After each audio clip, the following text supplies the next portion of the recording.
Ahmed bin Qasim, Bangladeshi man who's been disappeared by the regime. Your aunt is the Prime Minister. With one phone call you could...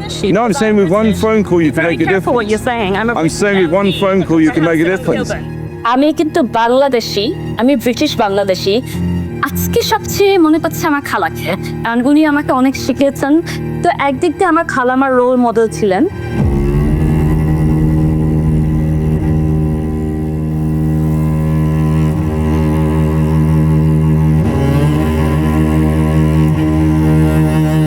এই অন্ধকার ঘরে বন্দি অবস্থায় তারা হাত করা পরে রাখতো, চোখ বেঁধে রাখতো 24 ঘন্টা।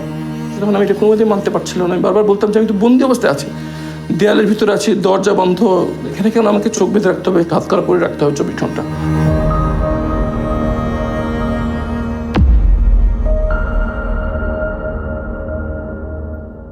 আমি তো ভিতরে কারোর সাথে কথা বলতে পারতাম না।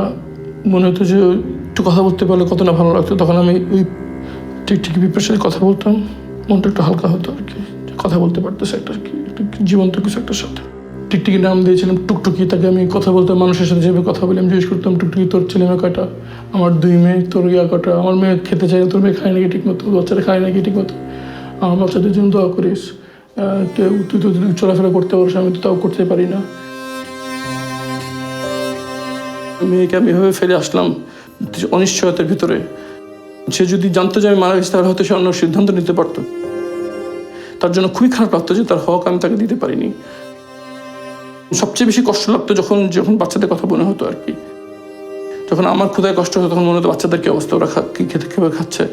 বিশেষ করে বড় মেয়ে আমাকে ছাড়া খেতে চেত না, কেমন আছে, খুব কষ্ট দিত। যখন আমার ঠান্ডায় কষ্ট হতো, আমার 2 মেয়ে আমার মধ্যে অ্যাজমা আছে, তো আমি ঠান্ডায় অবস্থা, তাদের কি অবস্থা। আর একই সঙ্গে আমার মনে হতো যে যদি আমার এরকম লাগছে নিশ্চয়ই আমার আম্মার কেমন লাগছে। যদি আমার খিদে কষ্ট লাগে তাহলে আমার আম্মার কেমন লাগতেছে, এটা খুব মনে হতো। মনে মনে আল্লাহকে দোয়া করতাম যে আম্মাকে যেন জানিয়ে দেন যে তার সন্তান জীবিত।